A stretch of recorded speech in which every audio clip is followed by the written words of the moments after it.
One day, while I was waiting for my grandson Alex to visit, I heard the sound of police sirens outside. Feeling a sense of unease, my cell phone rang. Victoria. Alex was in an accident and has been rushed to the hospital in the next town. James hurriedly ended the call, and I couldn't immediately process what he said. Not knowing what to do, I quickly called a taxi to head to the hospital where Alex was taken. Victoria. I'm glad you made it safely. Yes, but how is Alex? He's in surgery right now. They said his life isn't in danger. Really? That's such a relief. A few hours later, the doctor and nurse came out of the operating room and informed us that the surgery was successful. My anxiety and tension instantly turned into relief, and James and I thanked the doctor repeatedly. You're welcome. Leaving those words behind, the doctor walked away, while the nurse stayed behind. Well, here are Alex's belongings from when he had the accident. The nurse handed us Alex's tote bag and smartphone. Looks like Alex was on his way back from the supermarket. James showed me the contents. Inside the bag were onions, ground meat, eggs, and other ingredients needed for hamburgers. What? Hey, Yes? I felt something was off about the groceries Alex had bought. Why would Alex? I am Victoria. My husband passed away a long time ago, so now I live alone. But I am not lonely. Grandma, is this enough cheese? Yes, that's fine. You've really become good at cooking. That's because my grandson, Alex, often comes over to visit me. Today, he came over asking to learn how to cook, and we're making mac and cheese together. At first, his knife skills were clumsy, but now he's gotten remarkably better. Oh, Dad just finished work. He said he'll be here in about 30 minutes. Oh, James got off work early today. Well then, let's all eat together. James, Alex's father, is my daughter Laura's husband. When Alex comes to visit, James usually comes over for dinner after work. That's because my daughter Laura disappeared a few years ago. Laura was a kind girl, and she always had dinner ready for me when I got home from work. When she became a high school student, she started a part-time job and tried to contribute to the household finances. Well, I didn't accept it, but she bought me a very nice bag for my birthday, which I still cherish and use. Laura married James, and when Alex was in elementary school, she disappeared without any warning. We filed a missing persons report, but the police didn't take it seriously, considering it a domestic issue, and we couldn't find her despite our efforts. I didn't know where she was, what she was doing, or even if she was alive. My mind was a mess with worry, anxiety, and the responsibility of a mother who needed to scold her properly. Hi. How was your day, Dad? It's already done. James returned home, and Alex greeted him happily. The mac and cheese Alex made smelled delicious. James took one look at it and patted Alex on the head. It looks delicious. Dad, stop it. I'm in high school now. Alex frowned and brushed his hand away, but he didn't seem entirely displeased. Watching the two of them made me smile, but it also brought a slight feeling of guilt.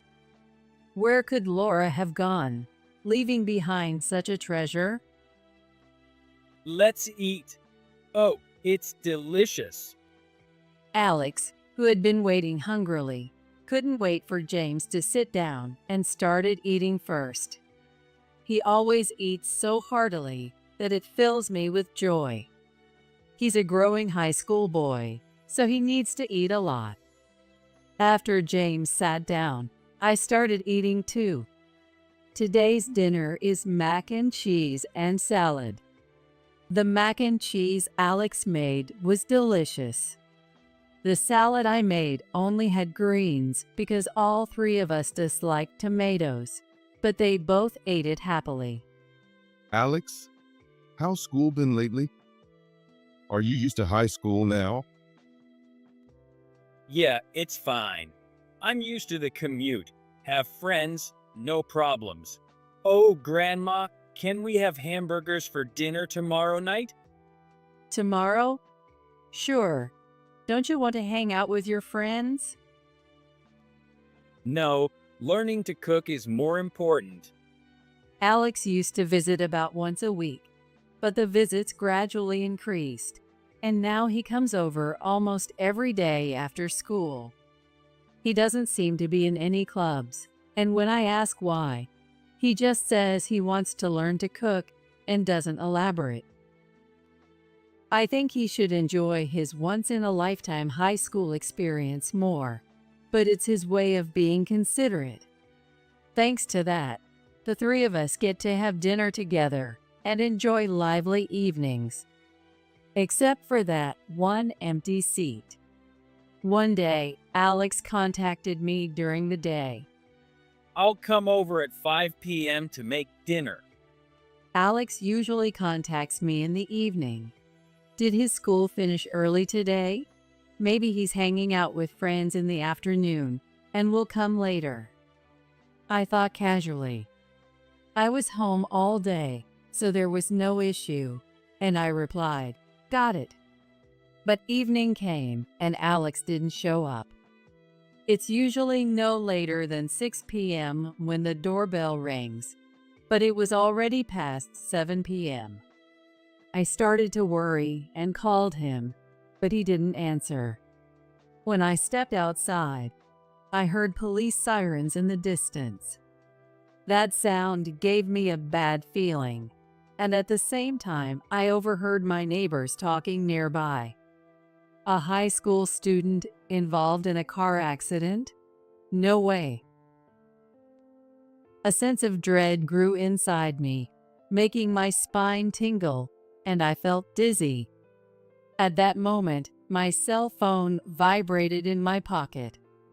With trembling hands, I looked at the screen and saw it was a call from James. "Hello." Victoria, I just got a call that Alex was in an accident and has been rushed to the hospital in the next town. I'm heading there now. I need you to come too. The address is... James hurriedly ended the call. My legs gave out, and I sank to the ground. My husband passed away. Laura disappeared, and now Alex. I could only feel fear as people around me kept disappearing. I wish it had been me in that accident instead of Alex. Then I could see everyone and live happily with my family again. Such thoughts kept coming to mind, and I was horrified by my own thinking. I realized my mind was nearing its limit. I can't bear losing another loved one. Summoning all my strength, I stood up, called a taxi, and headed to the hospital James mentioned. I pushed aside the dark thoughts that had been swirling in my mind and just prayed for Alex's safety. The journey to the hospital, which should have taken about 10 minutes, felt like hours to me.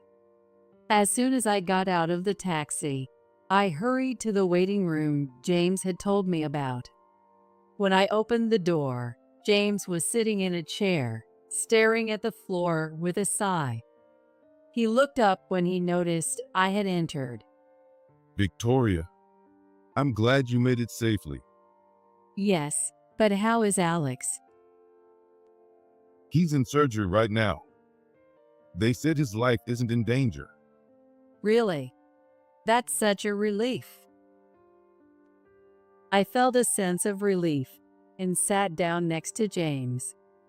I noticed his suit was wrinkled, indicating he had rushed here. I'm sorry for calling you out so suddenly. I couldn't bear waiting alone. I understand. I couldn't just wait at home either. Don't worry about it. Thank you. I just hope the surgery goes well. It was already dark outside, and even the hallway lights were off. The red light indicating surgery in progress glowed ominously, which made me even more anxious. I don't know how much time passed, but my hands were freezing by the time the red light went out. A few minutes later, the door to the operating room opened, and the doctor and a nurse appeared. James stood up and rushed over to the doctor. Doctor, how is Alex? He's still unconscious, but he's going to be fine. I don't think there will be any lasting effects. Alex did great. Really? That's such a relief. Thank you so much. I stood up and thanked the doctor as well. You're welcome.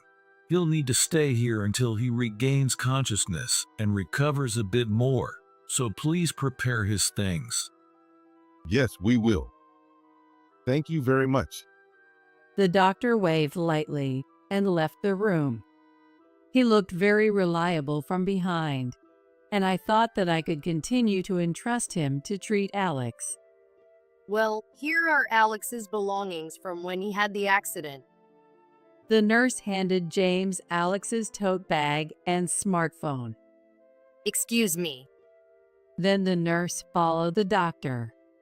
Alex was on his way back from the grocery store. Really, I can't help but love him. James showed me the contents of the bag with a sad smile. Inside were onions, ground meat, eggs, and other ingredients needed for hamburgers. And on top of everything was a slightly squashed, bright red tomato. What? I noticed something odd. Why would Alex buy a tomato? None of us can eat it. Neither Alex, James, nor I liked tomatoes.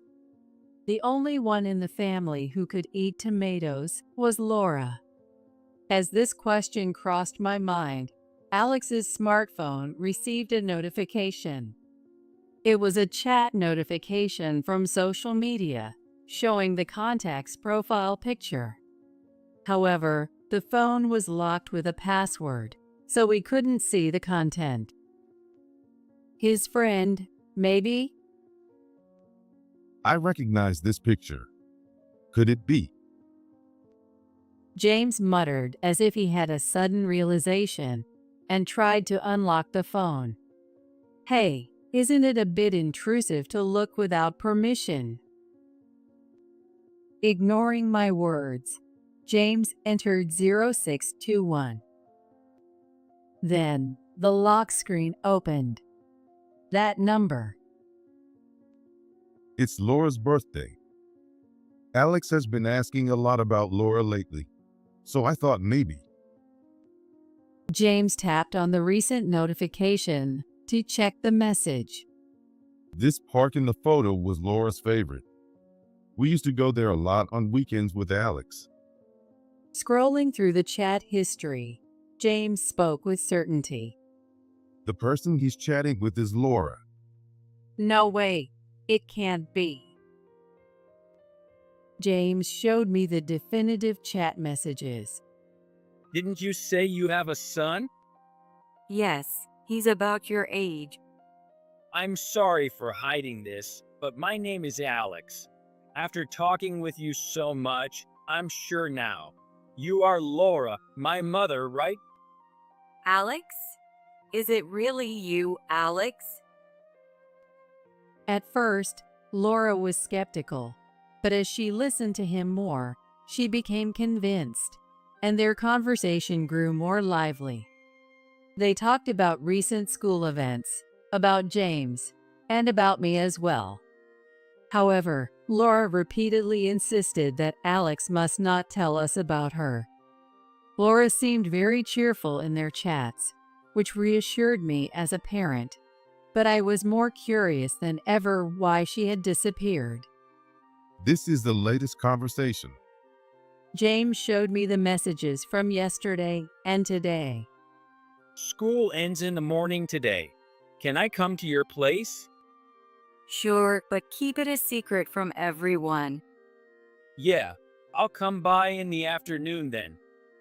Okay, I'll be waiting.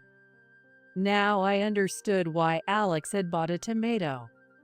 Alex had been in contact with Laura through social media for a while, and once he was sure she was his mother, he planned to visit her today with a tomato she likes. Indeed, the place where Alex had the accident was in the opposite direction of my house.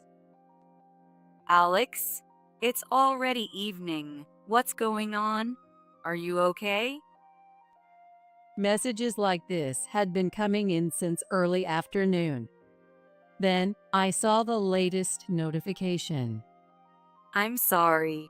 I suddenly felt unwell, so I'm heading to the hospital now. Can we meet another time? That was the last message of the day. I felt a mix of emotions. I was relieved that Laura was alive, yet also sad and confused about Alex's accident. From this profile, it looks like Laura lives nearby. Really? Yes. Since she said she was going to the hospital today, it might be this one. That's right. This is the only major hospital around here. Hearing James' thoughts made my body heat up suddenly. I might see Laura for the first time in years. Alex would surely be thrilled too. But before that, I needed to confirm the facts with Alex. I went home and fell asleep, praying for Alex's recovery and Laura's safety. For the next few days, we took turns watching over Alex and searching for Laura. Even when we asked the reception desk, they couldn't give us any patient information, so we started asking patients directly. One day, James burst into Alex's hospital room, out of breath. Victoria, I found out. Laura is admitted in room 505 of this hospital. She's been in and out of the hospital for the past few years. What? Is she sick? We don't know yet. But James slowly turned to Alex, who was still unconscious. He gently held Alex's limp hand. finally, this day has come. I can see Laura. Right, Alex? You want to see your mom too, right? Thank you for finding her. James repeatedly expressed his gratitude to Alex, tears streaming down his face. Victoria, I'm going to Laura's room now. What about you? Go ahead. I'll stay here with Alex. Thank you. I'll be back soon. With a slightly red nose, James left the room. Honestly, I wanted to see Laura as soon as possible too, but I held back. I wanted James and Alex to have this moment because they had both worked so hard for Laura, endured so much loneliness, and now their tears showed their deep love for her. I was genuinely happy as a mother to see how much they cared for Laura. I didn't want to interfere with their reunion. After that, as I was tending to the flowers in Alex's room, I heard a faint voice. Grandma. I turned towards the bed, thinking it couldn't be, and saw Alex's eyes slightly open. Seeing this, I immediately rushed to his side. Alex, I'm so glad. Wait, I need to call the nurse right away. Where's Dad? Oh, right. I need to contact James too. Where is he? He's at work right now. He had an important meeting he couldn't miss. I see. Alex murmured and smiled. But he'll come right away once he hears you've woken up. I didn't know why I lied about James being at work, but I thought it was important to confirm things about Laura with Alex first. I felt a bit guilty making Alex talk when he had just woken up and was still struggling to breathe. Then the doctor and nurse came in, and I had to leave the room for the examination. Soon after, James arrived. Is it true he woke up? Yes, the doctor is with him now. Thank goodness. That's such a relief. I noticed that James's face was even redder than before, and his eyes were slightly swollen. What about Laura? Well, I did meet her, but But what? James struggled to find the words and avoided making eye contact. Finally, he confessed. Laura doesn't have much time left. What? No. She's been suffering from a severe illness for about 5 years now. The fact that she's still alive is a miracle. When Alex had his accident, she was also rushed to the hospital. James tried to smile, but it was a sad and pained expression. After finally finding her, having to say goodbye so soon is just too sad. The moment I saw her, Laura scolded me. She said she left because she didn't want to cause any trouble. Laura was always so kind. I took advantage of her kindness, but I should have realized sooner. I failed as a husband. Don't blame yourself. Laura wanted you all to be happy. I'm sure of it. You're right. James's self-reproach mirrored my own feelings. Laura was always so kind and selfless. That's why we should have been more attentive. We should have looked harder for her, like Alex did. But it's too late for regrets. So, I want to make the remaining time meaningful for Laura and Alex. I resolved to do just that, clenching my fist tightly. A few days later, Alex fully regained consciousness and began his rehabilitation. Being in the hospital is boring. I'm feeling better and want to get back to school soon. Alex said nonchalantly. It might be time to talk. I decided to bring up the topic of Laura. By the way, Alex, where were you headed that day? It was in the opposite direction of my house. Oh, that. I was going to the supermarket in the next town. It's big and cheap, but it's far from your place, so I thought I'd go there. His eyes were shifty as he said that. Alex, tell me the truth. The truth? What do you mean, Grandma, all of a sudden? I'm sorry, Alex, but we know everything. You were going to see Laura that day, weren't you? Alex's shoulders jerked, and he looked at me in surprise. How do you know? Did you go through my phone without permission? He glared at me with a look that said, "You've got to be kidding me." I had never seen Alex look at me like that before, and it surprised me a little, but I knew I couldn't back down now. I'm sorry about that.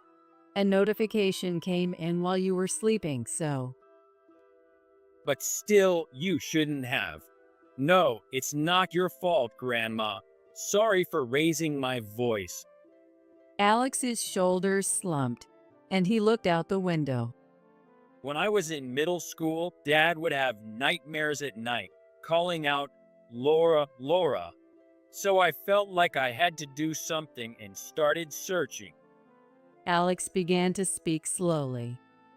At the time, I thought it was impossible to find her. Honestly, finding Mom's account was a miracle. I looked at her posts, chatted with her, and became sure. How did you know for sure? Mom has a scar on her wrist, right? Yes, she burned herself with a frying pan when she was young, and it never went away. When Laura was in middle school, she greeted me with a bandaged wrist when I came home from work, and I was shocked. I rushed her to a dermatologist who prescribed an ointment, but it left a permanent scar. She didn't seem bothered by it, but I always felt guilty. There was a picture of a drink posted on her account, and you could see that scar. And her hobbies and her love for tomatoes. Everything matched. Alex spoke with a bit of pride. Children's reasoning and determination can sometimes surpass that of adults. That day, we talked a lot and confirmed each other's identities, so I went to see her. On the way, a car hit me. So that tomato was for. Yeah, for Mom. She eats tomatoes every day. I wanted to bring her the best ones. Sorry for not telling you. It's okay. I gently patted Alex's head. But I'm in high school now. Alex muttered shyly, but I pretended not to hear. I really wanted to tell you and Dad sooner, but Mom insisted I shouldn't. Maybe she didn't even want to see me. That's not true. It is. Mom seemed to be hiding something, but I still want to see her. Alex's determined eyes met mine, and I felt a bit intimidated. I still haven't seen Laura. If Laura left to avoid causing trouble, visiting her now would undermine all her efforts over the years. So while James has been visiting her frequently since then, I've asked him not to let her tell that I know about it. Laura has been unwell since being rushed to the hospital. If Laura wants to keep her condition a secret from Alex, I can't take him to see her. Hey, where's Dad today? Well, work. That's a lie. I know he took time off. He's visiting Mom, isn't he? Is she in this hospital now? Why do you think that? Alex's question made me break into a cold sweat. My response could change their future. I overheard he talking to a nurse in the hallway. Please, I want to see Mom. Let me go see her.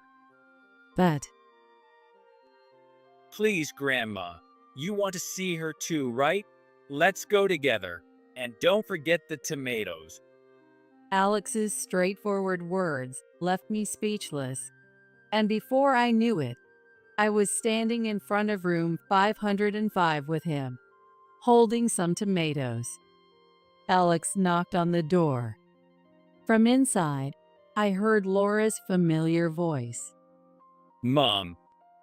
Alex opened the door and immediately went to Laura, who was lying in bed. In that instant, Laura hid her face under the blanket. James, who was standing nearby, turned to us in surprise. Alex, how did you? Mom, I'm sorry. I couldn't make it to you that day. I broke my promise. I'm so sorry. Alex, stop. This person, she's not Laura. Mom, I've learned to cook so many things with Grandma's help. I can make anything you want. Alex, enough. Alex tried to pull the blanket away, while James desperately tried to stop him. Ouch! But Alex must have touched an injured part, as he cried out and clutched his arm. James also looked worried and stopped moving. Mom, why won't you look at me? I'm in high school now. I can't let you see me like this. I'm sorry, Mom. I knew you were sick for a long time. You pushed yourself to see me that day, didn't you? You're not a burden. Please. Alex slowly pulled the blanket back. James didn't stop him anymore. There she was, unmistakably Laura. Years had passed, but her features hadn't changed. However, she was noticeably thin, pale, and obviously unwell. Long time no see, Alex.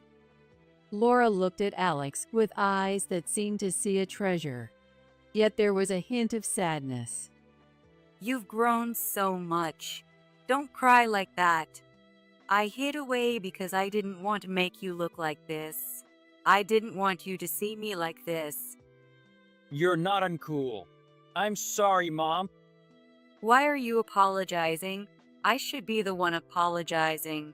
I was so surprised when you contacted me, but I was happy. I'm sorry for leaving you alone. I wasn't alone. I had Dad and Grandma. That's true. Thank you, Mom. I'm sorry for disappearing suddenly. Really, you're something else. I'll have to give you a proper scolding later.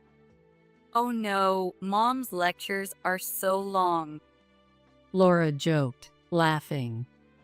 Though she looked frail, inside she was still the same kind and strong person she always was.